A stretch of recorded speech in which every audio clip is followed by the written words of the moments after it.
Welcome to our series on Meet the Experts, Get the Insights, where commercial meets technology in the hotel world. Each of these episodes will feature passionate founders of great technology solutions that have a significant impact on your hotel's commercial success. I'm Vineeth, the founder of HotelLadder.com, a dedicated learning as a service platform that hoteliers can subscribe to. The platform offers micro-learning courses on all areas commercial to help hotel teams drive more revenue online and optimize profitability. Now, on to our guest today. Hello and welcome. I'm delighted to have Markus Muller here with us. He is the managing director and co-founder of Gau Vendi, a leader in hyper-personalization in the hotel industry. Markus has over 25 years of experience and has worked across global chains, including IAG, Movenpick, World Hotels, across areas like sales, marketing, strategy, brand development, and so on. So today we're going on a quick journey into what hyper-personalization means, what it means for you as hoteliers, and what Gau Vendi is doing in this space. So Markus, if I can just pass it on to you to give us a really quick intro. Thanks, Denise, for inviting me. So yeah, you pretty much have had a great introduction. I mean, what we're doing, it's ultimately about differentiation, right? Hyper-personalization is part of standing out. Yes, it's making the customer journey a lot smoother, and our part of that journey is to have a dynamic. We call it dynamic matching, basically matching the right customer profile with the right physical unit, and telling the right story about it and managing those expectations in a better way. And that goes beyond room categories. Right. No, it's an amazing topic, and we've in the industry obviously we've been talking about it for a long time, and I'm sure you're going past the attribution theories, attribute-based selling and so on, and I'd love to hear a little bit more, of course, on that. So, but before we do that, like, what got you started? Where did you start? Like, was it IAG? Was it somewhere else? Was it like where did it all kind of say, oh, I've got to do something about this? Yeah. My daily life was this, right? Working for the big chains, right? You always sit, and I was working in commercial roles, and you're always kind of in between the seat. On one side, you sit in front of owners who own the asset, who own the physical space, and they always confront you. So, Marcus, what are you doing for us, right? Yeah. Why should I put the blue sign on my building and not the red sign, right? Where is my revenue premium? Boom. And then you ended up with loyalty program campaigns and so on and so forth. And you know the spiel, right? So that's a typical thing. And on the other side, you said, okay, how do we improve our customer journey, and how do we manage, and how do we get competitive advantage? Because what we were looking at from an operator also perspective was to get the competitive edge, right? We wanted to beat the competition, and we wanted to be better. We wanted our brand better customer experience, higher buck for you to get. Yeah, so that was kind of my daily life, and from that, there's a couple of things when we opened hotels, a lot of hotels, right? And you always have the same thing. How do you position this? How are you going to be different, and so on? And what's our the usual stuff. And I think with every hotel, we ended up limiting ourselves with the technology we have available, right? And especially when it comes to distribution and positioning. Because what do we do with our beautiful physical hotels? We have to simplify the room products we have to cluster it in simplified categories. And we price those categories, we manage guest expectation in those categories, and we also sell those categories. And that makes us comparable. That's what the OTAs love, right? They want to have comparable products. Yeah. Ideally, a standard room is all over the same, and they can just do the variation based on price. In a supermarket version, right? Exactly. And this is kind of the problem we had. And we said, what can we do to break out of this kind of, let's say, differentiation problem? And how can we control our core value proposition, which is ultimately the accommodation experience? Otherwise, we would not be a hotel, right? Yeah. So, of course, there's a lot of elements to it, but how can we position, price, and sell that in a different way to make us stand out? Basically, that's what this is. So that was the pain point that you really said, okay, we constantly ask the same questions over and over again, and I'm finding it difficult to find an answer. So did you find an answer when you were working with some of these companies, or did you then evolve into your own direction fairly quickly? Well, I mean, I think the ultimate pain point was, and I mean, when you work for the big brands, you still have some kind of a it's probably easier to cluster certain room accommodations and Right. categories. When you The start working, practical side. yeah. But then we went and I worked for, for an independent, like a soft brand. And there you had a lot of independent hotels, and the variety of units and accommodation units is so large. Right. Then every time we went for a site inspection in a hotel, I'm not sure if you know the same thing from your past, but you go in there, why is this a standard room or why is this a suite? Because it doesn't have this and it doesn't have that. Or why should that be this type of room and why not this type of room? And this is a lot larger, but you're not selling the space, and this has a better view, but you're not selling the view. Why are you Yeah. doing all this stuff? And this is the usual pain point when you do site inspection and walk the property. And when you really walk the property, look at a lot of rooms, look at the different aspects, and then you look at the target audience, and then you really, really fast see there's a huge disconnect. There's a Right. disconnect between how you manage your inventory and how what the guest wants and The how your guest wants. target audience looks like. Yeah. And it just doesn't work. Yeah. So when did you then start on the journey of Gau Vendi and the solution that you have, I mean, the solution is always evolving, I'm sure. So it's never like, a static thing, right? So, but when did you start on that journey then to Gau Vendi and what you will do there? Well, it also happened like with an unexpected move. I mean, obviously, my company where I was working, we got bought over. We got all made redundant and said, "Oh, we had got a good paycheck," and said, "Well, what are we going to do with this now?" Right. And we said, "Now we have this great idea to Yeah. how could we do this better? How Yeah. can we sell accommodation experiences in a better way?" And said, "We got to do something." And then one came to the other. I called up an old colleague of IAG who had a software company. My partner, she was, distribution expert, revenue manager expert, and all of a sudden we come together. The heads came together and said, "Oh, we should do it this way. This is a great idea. Why are we not doing this? Yeah, Why exactly. nobody's doing that? And we Yeah. should do it." Excellent. So was that like, would you say 5 years ago? Was it longer? Yeah, yeah. I guess it was 2019 where we had the idea floating around.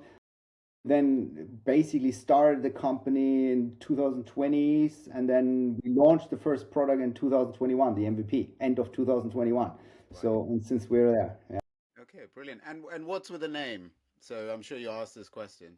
Yeah, sure. I mean, obviously, the core of what we're doing is, I mean, Gauvendi comes from two Latin words. So we look for the naming, and Gauvendi is one part comes from gaudium, which means joyful, the Right. joy in Latin. And venditio means sales. And this is what it is about. It's about joyful selling. And that classifies also the system itself, because we consider the system as a sales system. It's a new breed of system. Yeah. No, I mean, and I think that is where I think, traditionally, I think hotel companies have always said, oh, sales has got to do this, marketing has got to do this, and ultimately it's commercial success, and and how you arrive at it is what you got to be thinking about and more holistically. And I don't want to use the word holistic because it's overused at the moment, but essentially, I think that's what it is, right? So it is selling, but maybe not in the traditional word in way that word is used. So no, that's really good. So where are you now in that evolutionary state? So you founded the company, obviously launched a product, and I'm guessing that it has also evolved a little bit over the years. So where are you now in terms of what you offer for the hotels? Well, ultimately the concept. I mean, ultimately what we've done is we have fundamentally changed the way how you manage space inventory or Okay. room type inventory. And on that concept, you can change your entire guest journey. Right. Because you can change your marketing, you can change your distribution strategy, your direct booking experience, your pre-upsell experience, strategy.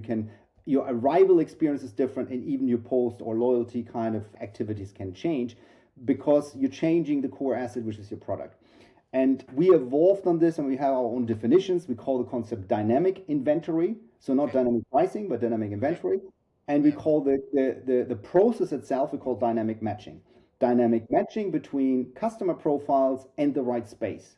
Right. And this is not just a physical component, I mean, like a functional component. Oh, I want a high floor, I want a low floor, etc. That's part of it. Yes, you can do this, but it's also a storytelling component. So there's different narratives. So it's like this is the favorite room of female travelers, or these are the best suited for, or these are great for families, or this is where Elton John used to stay. And it could be the crappiest room of the hotel. It doesn't matter. It's about the storytelling component and emotionalizing experiences and using each individual space and sell it the same space in infinitive ways. Right. With a story, with the right attributes added to it, and multiple things that go with that, almost like as you say, experience, I guess, is probably way. Exactly.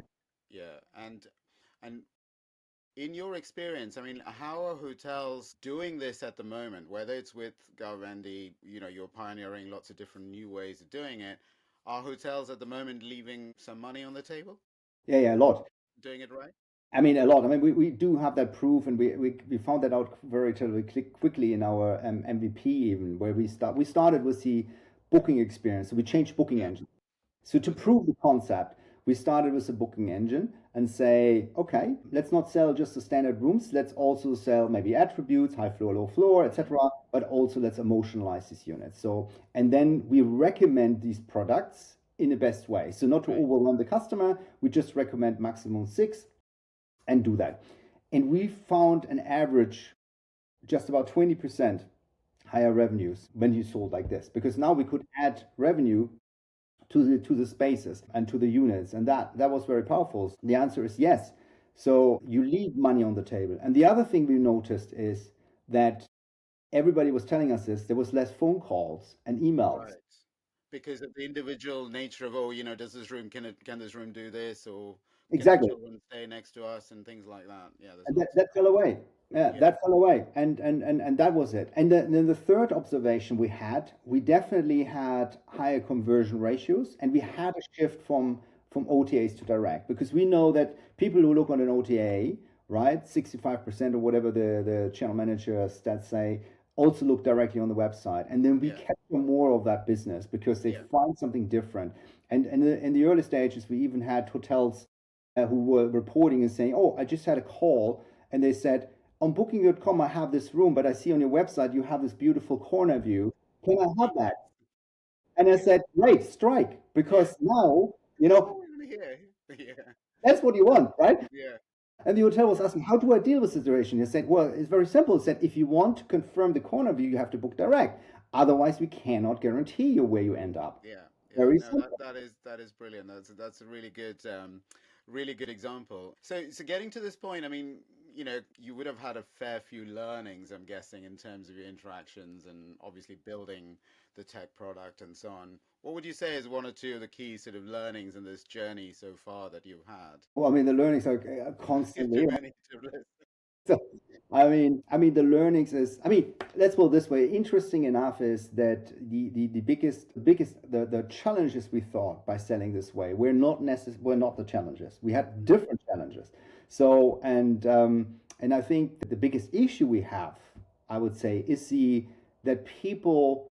I mean, our industry was educated about this attribute-based selling and stuff like that, but it's not how it works, what we are doing. Right, And that's why nobody came up with this. And yes, the big companies are trying to do this, but I don't think they're very successful with that right. logic. Yeah, You have to change the concept. So that was the biggest learning that we were on the right way. It's not how attribute-based selling was defined by all these organizations and thought about by our big chains. No, this but I is think not. the difference, I think, is what you're pointing out, that actually it's literally like a little tick box saying, oh, does it have an iron versus does it have, I don't know, a bathtub, was a pure attribute based model where you actually got successfully listed the features, but it didn't really tell you what the experience or what that felt like, or what did it mean for the customer in the booking journey. Yeah, exactly. I mean, it's about and you can't. I mean, the problem with this attribute-based logic and what we learned is, I mean, obviously you cannot rebuild a room, right? So you have that in the room, and then you buy this extra, and it's not how you make a decision. You make trade-off decisions. You say it's kind of more like, let's imagine we would walk through a hotel and we Mm, could decide which room we're going to stay in, right. and we'll be able to look at 10 rooms. We will have an opinion. We will have an opinion about at the end. I want to have room 101 or 105 because I like this a little bit better and this from right to left and whatever. Yeah. And we digged into this kind of stuff. What is it? What can we and how can we communicate this stuff better? And it's not Because customers do not know that. We're not educated to know that, Yeah, right?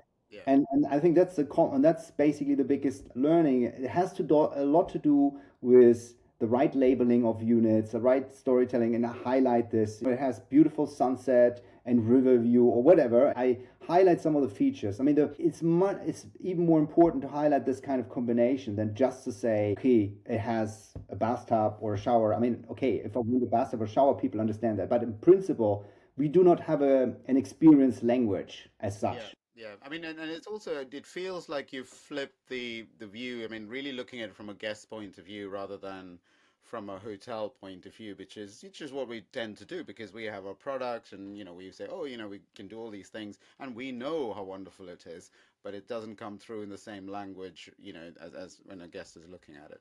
Okay, no, brilliant. So, but in terms of the technology itself. So one of the main questions around any kind of tech in the industry is, does it work with something else? So how does Gau Vendi work with tech solutions that hotels use? What are the types of tech?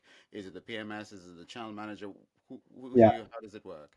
I mean, the core integration we have is the property management system because in order to do that, I mean, you can invest, I mean, we're actually an enhancement of a PMS, basically. Got it. And we go on top of the PMS because we need to be able to change a reservation assignment Hmm. from one room to another. Okay. And we need to be able to allocate a reservation to a room unit and be able to say, do not move that anymore, or you can move it still based on how we're selling the other inventory. Right. And this is basically the key integration. And then other integrations then can work either, okay, can work through the PMS. Or what we have done is we are also now connected to Channel Manager. And so we can then basically say we want to have an individualized or very differentiated distribution strategy. Hmm. Or I want to sell on booking.com. I want to sell differently than on Airbnb. And I want to, on Airbnb, I want to put my family combinations and long term products, etc. But the same physical spaces, I want to also sell as standard rooms on booking.com. So, Okay. and this kind of stuff you can do now when you connect a channel manager to the Gau Vendi platform, because we create products, customer facing products, if you so will, or channel Hmm. specific products, and Okay. those products are automatically priced, availability goes through, and then they are pushed through into the various channel. And So the directly you core would can, would still be the property management system has all the inventory details. You layer on the PMS, but then when you have the channel manager piece coming in, and that channel manager would need to work with that PMS in order for it to. Is that how it would work? the channel manager would work through Gau Vendi, and Yeah, Gau Vendi would push it through in the PMS. got it. I see. Okay. We're in between. Okay. Okay. No, really interesting because I think this is obviously so you must have spent some time working through these kind of opportunities as well, right? So the Yeah, tech yeah, side. absolutely. Absolutely. I mean, that is kind of, and that's what people are not used to, right? Because it's ultimately half of a PMS we built in order to enhance that PMS, in Yeah. order to be able to do that, what we wanted to do. Okay. And so we're replacing with majority of the, with majority with the customer facing technology, even if it's an upselling tool or whatever. Hmm. If they can connect to Gau Vendi, they would have a much, they could do this hyper personalization. They can do and sell all they want. If they connect to the PMS, they can't. So then you got the PMS integration, and you obviously work directly with a channel manager. So what you're saying is upsell technologies could also come into the picture, work with you. Correct. Okay. We have not built our own product yet. I mean, obviously, but obviously we do have open APIs. So technically that could, I mean, right now we're doing it at a point of sale. So you book a room and you get something recommended. Other people who stayed on a Tuesday wanted to have high floor with a beautiful sunset view. Do you want that as well? Or do you want a standard room? And we assign the room for you. By the way, here's a little tip, lower terrace at the corner, extra quiet. Yeah, Yeah. that for that price. So that's how we sell. So it's kind of like the Amazon e-commerce shop, Yeah. and we do that with rooms. Um, and then this is basically so. So now, when you book the room, we could then, if let's say an upsell tool would connect to us, they could then say, "Oh, you booked a standard room through Booking.com," or if we would have the email address, if if we Yeah. would Of have the course. email address from that, right? Then you could obviously send it to them and saying, You could sell the attribute. There you could do attribute selling. There you could say, do you want a high floor or this view or that view or propose something else? There you Yeah, could sell anything you want to. You could even sell the same unit where the person is already allocated to and highlight some features which they might want to buy extra for. yeah, So you could do anything. yeah. And in terms of the PMSs and channel managers you currently work with, are they the major ones? Is it a long list? Is it a short list? It's rather short list for now because we're still a young company. From a property management perspective, is we cover Opera Cloud at the Yeah, moment. We which cover is Muse, which is really, big, right? Yeah. yeah, Opera Cloud, Muse, and Appalachia. Okay, so some one of the modern ones, the cloud-based and even cloud-native ones. Okay. That's right. I mean, we're talking to a couple of others, but it's not about not wanting to, it's about capacity. And Channel Manager, we work mostly with SiteMinder. And you have scale with that. I mean, I think, you have real access and scale. Okay. No, that sounds amazing. So so now I want to shift from, like, okay, that, from a product point of view, I mean, this is exactly what we want, right? I mean, like, we want that almost experience and, the feeling of the right type of room that I want to choose for my stay. Now, if I'm a hotel that's listening to watching us talk about this, and I'm saying, I'm really busy and life is busy, there's so many pieces of tech and you know where do I get started and what's in it for me and what would you say? Well, I mean, first of all, it's not much. It's not. I mean, you start basically by changing your booking experience for your own website. That's a Okay. typical starting point. We have another starting point, which is you can start by um, doing your assignments in a smarter way and saying, "So let me start with my assignments." That's a product we call Inventiflow, where we take the reservations and say, I want to optimize those by revenue or by occupancy. And we take all the reservations and then do the Tetris game, play the Okay. Tetris game within K level, and then optimize that. And therefore, you can also do save a lot of time and make more money. So it's not hard, and it's not hard to start basically, and it's relatively fast. The upside, however, are incredible Yeah. because I mean, ultimately, it's going away from a software which I have to have, which does something for me. It's now a piece of software which sells and Yeah. basically finances itself. So we have no client which actually pays. I mean, if they use the sales engine, which is the booking engine replacement, there's no client who actually pays physically for our solution because we make more money than we Yeah. cost easily. Right. That does sound really, really amazing. What are some of the roadblocks or pain points that they might encounter along the way? And let's say, I mean, I'm convinced that, I'd like to do this. What are some of the common things that you've seen that actually have delayed or has been a roadblock? Yeah, the roadblock is in your head. The roadblock is always because it's unfortunately true. I mean, if you speak to any of our clients, you would say they would do it and say, do it, do it, do it. But if you're not yet there, you will think about, okay, what does it mean for my operations? How do I handle this? And how does this work if I'm running 98 to 99% or 100% occupancy over a little day? Is this all working? Yeah. The answer is yes. We have answers for every little problem, Okay. but people do not believe it. Yeah. And and even if we show them the figures, they do not believe the figures. Right. Yeah.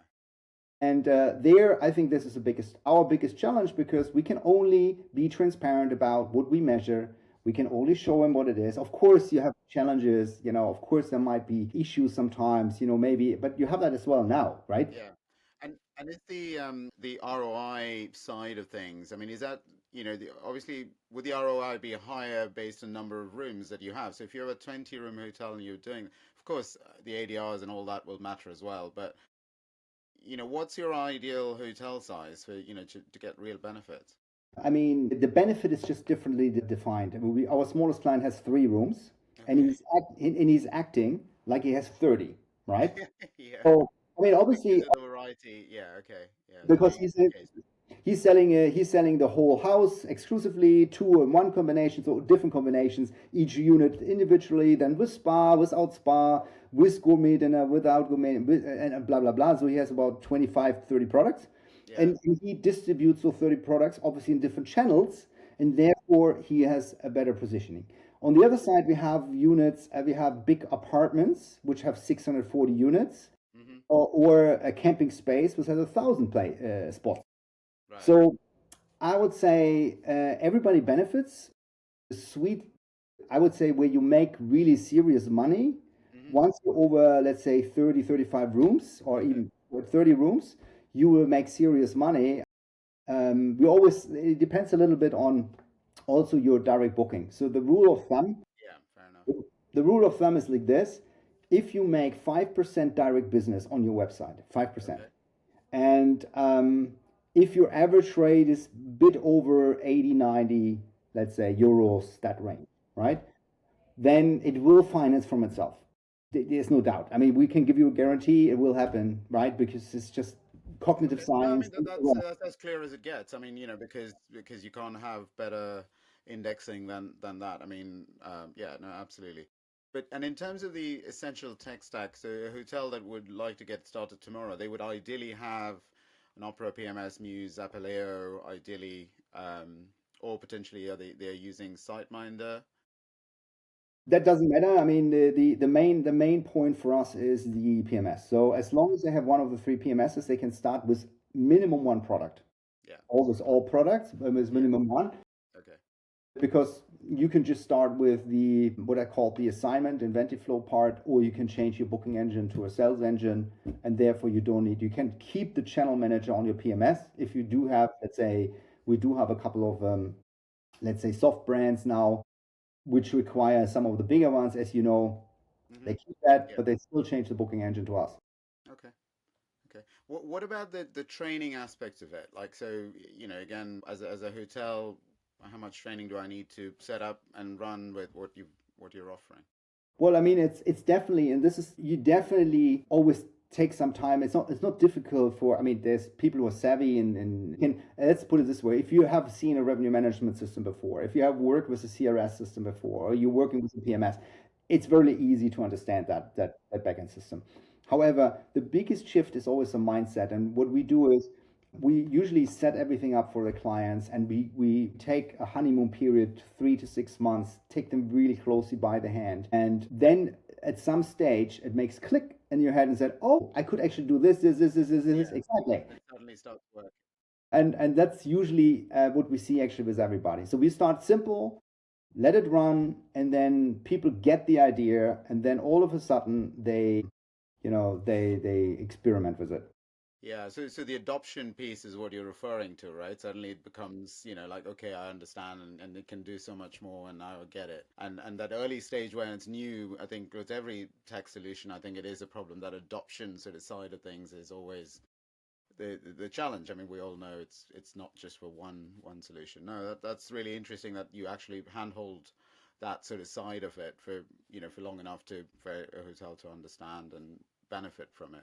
So we talked about the independent hotels. So what would you say? What are the chain hotels? I mean, like you and I obviously Yeah. come from the chain hotel background, and we've also worked with the independent. So where are the chain hotels in this sort of side of the business? I tell you, I would have loved that tool when I was working for one of these bigger chains, which I had before, because it's nothing better to show an owner of a Yeah, property and say, what have you brought to the table? Oh, let me show you this. yeah, Bam, bam, yeah, bam. And said, nobody else can do it, by the yeah. way. Yeah. For chains, the RevPAR, I mean, RevPAR premium, whatever you call it, or revenue premium, the real reason to book direct, right? And you see it in your customer scores and reviews, because the one really important part here is that we can sell transparent room products, and that works also for chambers, right? The room chambers, the not so nice room, the shady rooms, which Yeah. every hotel has. Do they have a name? Yes. Whatever. And we know that all, right? Beautiful boxes and not so beautiful boxes, right? And chains, we know Fair that. enough.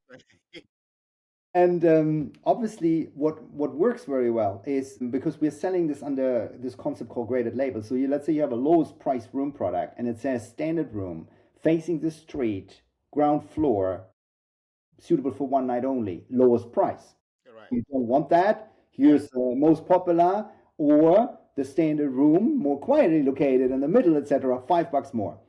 It works Yeah, sensationally yeah. because And now, you're being transparent, right? And you're yeah. being clear about what's on offer.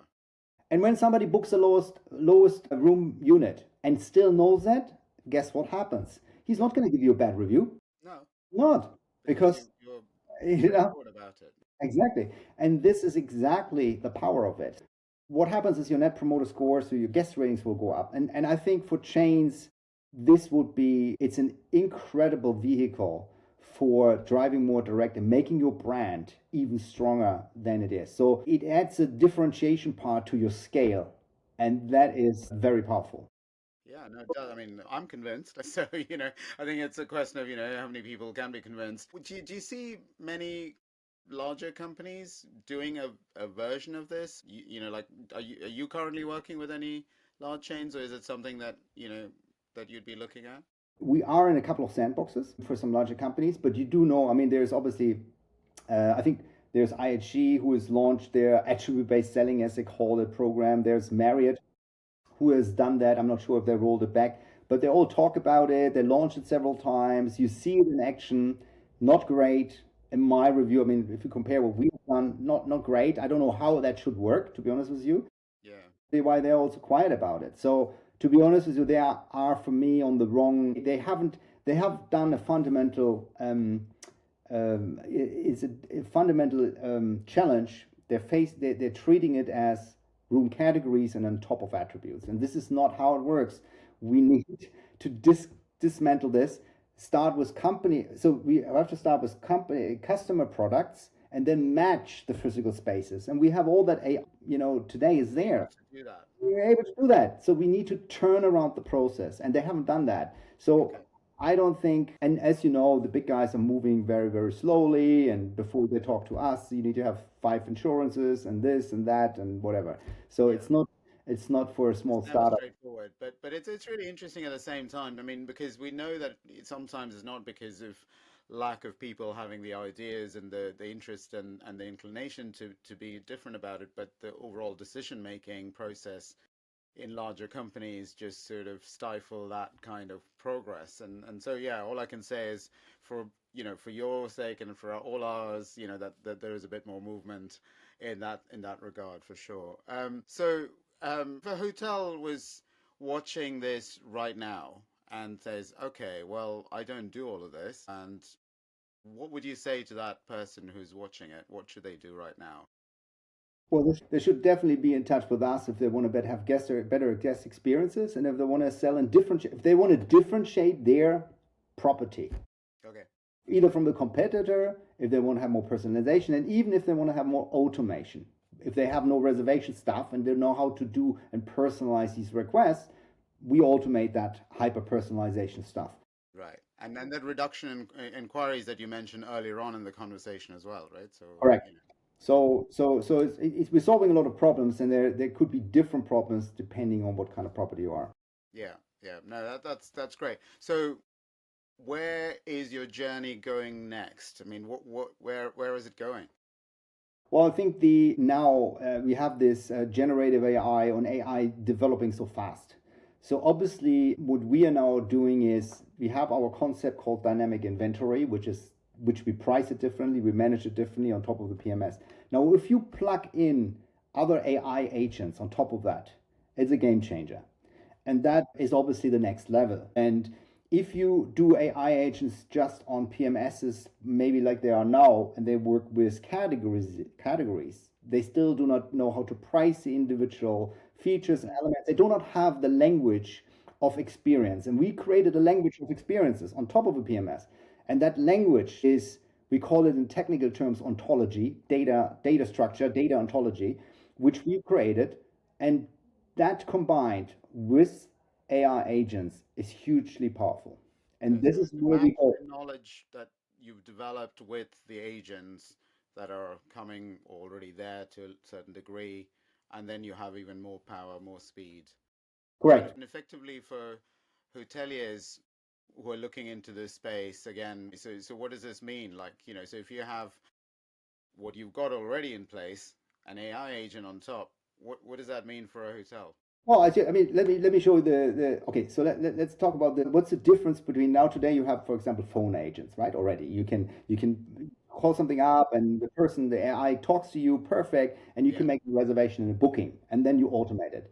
So now try coming with my family. I want a room next door. I want two rooms next to each other. I want to upsell. I want to do and all this kind of stuff is not possible anymore. So it's losing, I would say, it's losing that experiences. I mean, we are treating our customer worse than we did before because the AI agents cannot do all that personalization and that little detail which we did before. I'm not sure. Now that's okay if you run an economy brand and it's low price. But that's not okay if I'm doing an upscale or luxury property and I do not have the staff, or I want to have, even if it's mid scale and I want to treat my customers a little bit more in a personalized way. That's not okay anymore. So I think the difference can be done there. So we will be the guys who can do hyper personalized automation, true, and we could replace it and we could fulfill all those requests or not. So that would be the big difference. I would say where the development goes and where we differentiate from other systems. And obviously they still not be able to price it. That's another thing. I mean, we can make more money. I mean, what does it mean for revenue management systems? Because right. you know it, the demand for families and the willingness to pay on families and the products needed for families is different than for single business traveler Yeah, and for weekend couples. And when we have categories now and we price categories, we never get it right. yeah. No, it's too broad, too generic. Yeah, And the travelers have changed. I mean, the segments have changed, and there's no longer corporate versus leisure. We know all of that, and as you say, family, intergenerational versus individual. correct. There's so much more to it than just the standard categories. No. So, what excites you the most about? So, is that the layer of tech that one can add on, in terms of what's next? What would you say excites you the most? Yeah, I think that is the, I mean, that's the aim, right? The aim is because of that new way of managing inventory, that the concept of dynamic inventory becomes something like dynamic pricing. Nobody questions that anymore. We understand it makes you more money. It's a smart idea to have dynamic pricing, right? I don't think we argue that mainly across the industry. So, and we shouldn't argue dynamic inventory. It is basically given we're going to be the forerunner of that, and as soon we get really successful there will be a lot of people who want to copy, but it doesn't matter, but it's working, and this really changes the game because it's kind of like in mathematical terms it's product power guess. You have as many products for any type of guest segmentation you want to. You take the physical space, but you change the virtual product, how you present it, how you price it, and how you fulfill it. And that's hyper personalization, right? So And that's I hyper mean, personalization. Right. that's what we were talking about. So last, to close it off, what keeps you up at night then? Well, I think the long sales cycles, right? Especially for the big, right? It's like, how do you break through the bloody long sales cycles?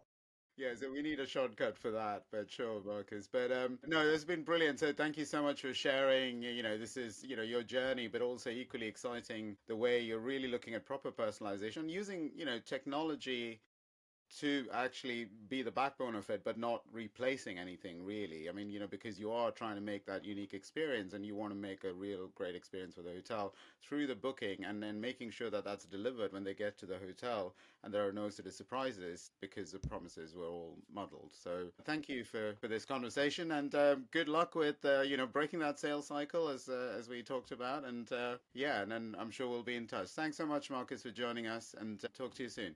Thanks, Renee. Thanks.